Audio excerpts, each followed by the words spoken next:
할렐루야, 반갑습니다. 추석 명절 잘 보내고 계시나요? 제가 살던 고향 옆 동네에 이동이란 마을이 있는데요. 그 지역에서 유명한 것이 갈비입니다. 그래서 이동갈비라고 해요. 근데 워낙 비싸서 딱 한 번 먹으러 가봤습니다. 재밌었던 건 그 동네 가면 이동갈비촌이 있는데 간판이 죄다 원조 이동갈비, 그 옆집은 진짜 원조 이동갈비, 그 옆집은 여기가 진짜 원조 이동갈비, 이렇게 되어 있어서 어디가 진짜인지 모른다는 것이에요. 오늘 본문에도 당시 서기관들과 바리새인들이 본인들이 선지자들의 라인, 즉 신앙의 원조라는 것을 말합니다. 그러나 예수님께서는 그들을 독사의 새끼들, 즉 마귀 새끼들, 마귀 자식들이라고 하면서 저주를 하세요.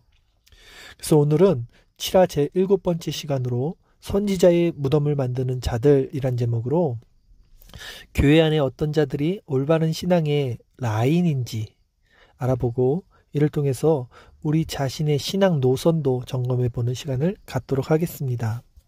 마태복음 23장 29절에서 30절, 화 있으신 저 외식하는 서기관들과 바리새인들이여, 너희는 선지자들의 무덤을 만들고 의인들의 비석을 꾸미며 이르되, 만일 우리가 조상 때 있었더라면 우리는 그들이 선지자의 피를 흘리는 데 참여하지 아니하였으리라 하니. 당시 예수님이 살던 시대는 건축 붐이 일던 시대였어요. 그래서 서기관들과 바리새인들은 선지자들의 무덤을 만들고 비석을 꾸미면서 자신들이 그 선지자들의 라인, 정통, 후손들이라는 것을 강조했습니다. 그러나 예수님은 이렇게 말씀하셨습니다. 마태복음 23장 31절에서 33절, 그러면 너희가 선지자를 죽인 자의 자손임을 스스로 증명함이로다. 너희가 너희 조상의 분량을 채우라. 뱀들아, 독사의 새끼들아, 너희가 어떻게 지옥의 판결을 피하겠느냐. 예수님은 그들에게 너희가 선지자를 죽인 자들의 자손임을 증명한다고 하면서 그들의 남은 분량을 채우라고 하셨어요. 당시 서기관들과 바리새인들은 자신들이 선지자들의 정통 라인이라고 했지만 예수 그리스도를 죽임으로 그 조상들의 자손임을 스스로 증명했고 그들의 남은 분량을 채운 것입니다. 즉 저주의 완성을 이룬 것이에요. 마태복음 23장 34절에서 35절, 그러므로 내가 너희에게 선지자들과 지혜 있는 자들과 서기관들을 보내매 너희가 그 중에서 더러는 죽이거나 십자가에 못 박고 그 중에서 더러는 너희 회당에서 채찍질하고 이 동네에서 저 동네로 따라다니며 박해하리라.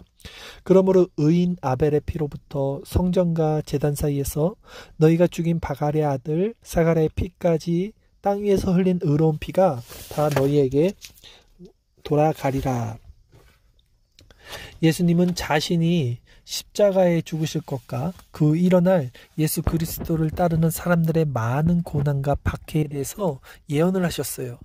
예수님이 말씀대로 정말 초대교회는 스데반 집사, 야고보 사도들을 위시해서 위에도 많은 주의 종들과 사람들이 예수님을 적대시했던 이 세력들에 의해서 고난을 받고 죽임을 당합니다.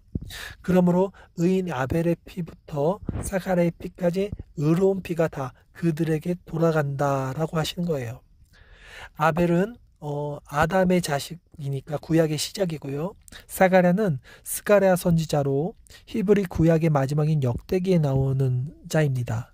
그러기에 이 모든 일이 당시 예수님이 계셨던 그 세대에 이루어지고 심판될 것이라는 말씀이에요. 마태복음 23장 36절, 내가 진실로 너희에게 이르노니 이것이 다 이 세대에 돌아가리라고 말씀하십니다. 오늘 이 본문 말씀을 잘 보면요, 이것이 세상에서 이루어진 일이 아니라는 것을 알 수 있어요. 이것은 교회 안에서 이루어진 일입니다. 세상이 교회를 핍박하는 게 아니라 교회 안에서 마귀의 자손들과 하나님의 자손들이 나눠져 있어요. 그리고 이 마귀 자녀들이 하나님의 자녀들을 핍박하고 있습니다. 가인과 아벨이 있었고요. 가인이 형인데 아벨을 핍박하고 죽였습니다. 또 이스라엘의 시초인 야곱의 형은 에서였는데 야곱은 에서를 처지에 있었습니다. 또 예수님 당시에도 예수님을 죽인 자들은 선민이라 자칭한 바로 유대인, 그 종교 지도자였다는 사실이에요. 모두 교회 안에서 이루어진 일입니다. 그래서 알곡인 하나님 백성과 쭉정이 마귀 자식이 심판 때까지 교회 안에 공존하고 있다는 것이에요. 오늘날도 마찬가지로 알곡과 쭉정이 이 두 부류는 교회 안에 여전히 함께합니다. 그리고 그들은 심판날까지 하나님은 그대로 둔다고 하셔요. 이들의 특징은 하나님의 백성들이 마귀 자녀들에게 늘 고난당하는 모습을 취한다는 거예요. 가인이 아벨을 죽이고 야곱은 형 에서를 피해 도망가는 것이 교회 안에 나눠진 이 두 부류의 모습이라는 것입니다. 오늘날 교회가 세상의 욕을 먹는 이유가 뭘까요? 또 교회가 교회 안에서도 핍박받는 이유가 바로 이 가라지 세력 때문이라는 거죠. 왜냐하면 교회 안에서 힘을 추구하는 자들이 항상 이들이었기 때문입니다. 부패한 카톨릭, 또 바른 교리를 가르치지 않는 그런 교회들, 신천지 같은 이단 사이비, 이런 교회 가르치면은 세속적인 힘이 있어서 많은 이들이 이들의 가르침을 따릅니다. 그들은 교인들의 눈을 가려 참된 복음의 진리를 알지 못하게 하고 거짓 복음으로 많은 이들을 현혹시켜요. 그리고 결국 세상의 지탄까지 받게 되는 거죠. 이 중심에는 세상이 가르치는 힘인 물질주의, 이런 현세적인 사상이 있습니다. 왜냐하면 그들이 바로 이 세상 공중 권세 잡은 자들의 후손이기 때문임을 스스로 증명하는 거예요. 그러나 예수님과 선지자들이 전한 복음은 그런 세상적, 물질적, 현세적 복음과는 정반대편인 자기 부정과 부활신앙, 하나님 나라에 대한 가르침이었기에 이런 설교는 많은 이들이 따르지 않습니다. 그리고 오히려 이런 복음을 이상하게 여기더란 말이에요. 예전 교회에서 사역을 했을 때 제가 찬송가 492장 잠시 세상에 내가 살면서 이 부활 찬송을 열심히 불렀더니 담임 목사님에게 혼난 적이 있어요. 왜 죽는 찬양을 교회 안에서 부르냐고. 이게 오늘날 교회의 모습이라는 거예요. 그러나 바울 사도도 내가 이 세상에서 빨리 떠나서 하나님 나라에 가는 것이 내 소망이다 라고 말을 해요. 그러나 너희들을 위해서 내가 여기 남아서 하나님 나라의 말씀을 전하는 것이 너희들에겐 좋을 거야 라고 그러죠. 옥하노 목사님도 소천하시기 얼마 전에 빨리 우리 예수님 보고 싶다 라고 말씀을 하시는 것을 저는 아직 기억합니다. 이렇듯 성도의 정체성은 자기 부정과 부활신앙, 그리고 하나님 나라에 가 있어야지 그것이 알곡이라는 거예요. 그러나 그 안에 분명히 알곡과 쭉정이가 있어서 이 쭉정이는 여전히 세상적, 세속적, 물질적, 기복적 이런 사상들을 많은 사람들에게 가르친다는 것입니다. 이들은 결국 교회 안에 있다가 마지막 날에 나뉘는데 마태복음 13장 24절에서 30절 말씀에 이렇게 예수님께서 말씀하세요. 예수께서 그들 앞에 또 비유를 들어 이르시되 천국은 좋은 씨를 제밭에 뿌린 사람과 같으니 사람들이 잘 때에 그 원수가 와서 곡식 가운데 가라지를 덧뿌리고 갔더니 싹이 나고 결실할 때에 가라지도 보이거늘 집주인의 종들이 와서 말하되 주여 밭에 좋은 씨를 뿌리지 아니하였나이까 그런데 가라지가 어디서 생겼나이까 주인이 이르되 원수가 이렇게 하였구나. 종들이 말하되 그러면 우리가 가서 이것을 뽑기를 원하나이까? 주인이 이르되 가만두라. 가라지를 뽑다가 곡식까지 뽑을까 염려하노라. 둘 다 추수 때까지 함께 자라게 두라. 추수 때에 내가 추수꾼들에게 말하기를 가라지는 먼저 거두어 불사르게 단으로 묶고 곡식은 모아 내 곡간에 넣으라 하리라. 이렇게 말씀을 하십니다.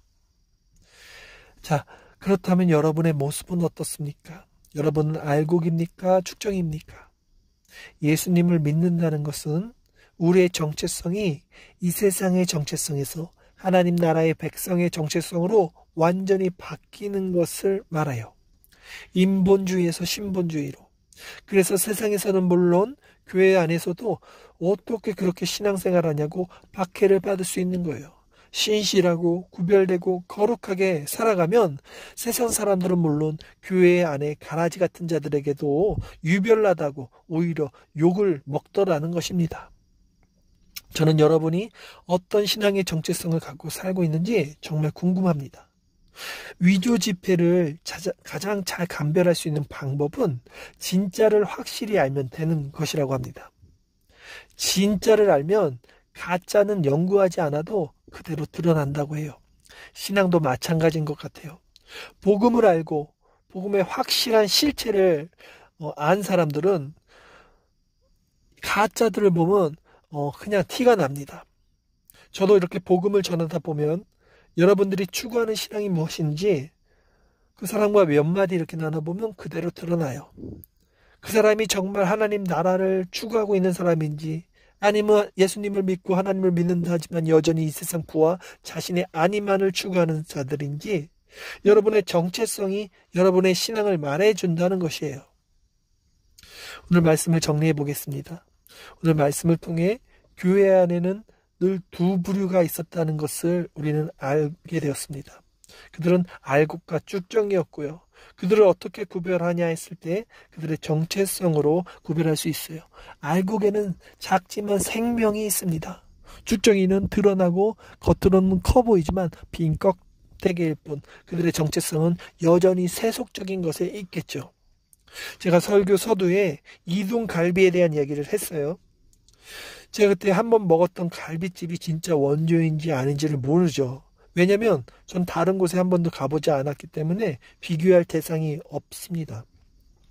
이렇듯 우리가 말씀을 모르면 어느 게 진짜 말씀인지 모르는 것 같아요. 그리고 사람들이 가장 많이 가고 시설이 좋고 주차장에 차들이 많은 곳, 그런 곳에 이제 가게 돼요. 그러나 사실 그 이동갈비의 진짜 원조는 허름하고 작은 맛집일 때가 많습니다. 오늘날 교회의 모습도 마찬가지예요. 화려한 시스템과 규모, 교인 수로 그 교회가 진짜다라고 말할 수는 없다는 것입니다. 오히려 사람들은 그런 교회가 진짜라고 생각하고 자신이 그 안에 있으면 훌륭한 교인이고 그럴싸한 교인이 됐다고 여겨지고 착각하는 것 같아요. 그러나 역사 속에서 하나님의 교회는 늘 반대편인, 눈에 보여지는 그런 힘이 아닌 하나님 나라의 정체성으로 구별되어졌다는 것을 기억해야 합니다. 여러분의 정체성이 여러분의 신앙을 말해주는 것입니다. 맛집은 허름해도 맛집만의, 아무도 흉내낼 수 없는 소스가 있듯이 성도는 성도만의 정체성이 있다는 거예요. 인본주의가 아닌 신본주의, 세상이 아닌 하나님 나라, 입이 아닌 삶으로 말해준다는 것입니다. 그리고 하나님 나라의 백성들은 오히려 이런 정체성을 갖고 살기에 세상은 물론 교회 안에서도 박해를 받는다는 것을 여러분 기억하십시오. 우리 모두 마지막 추수 때, 그 심판 때에 가라지로 뽑혀 지옥불에 던져지지 않는 자가 되고 알곡으로 선택받아 하나님 나라에 들어갈 수 있는 자들이 되기를 간절히 원해요. 그러기 위해서 우리는 더욱더 세상과 구별되어져 살 수 있도록 우리 자신을 점검해야 할 것입니다. 또한 우리 잘못된 세상적 정체성이 있다면 바뀌기 위해서 기도해야 할 것이에요. 마지막으로 우리는 이 세상이 아닌 하나님 나라의 백성으로 나그네 된 삶을 살아가며 하나님 나라를 소망하며 사는 자가 될 수 있기를 간절히 소망해야 될 것입니다.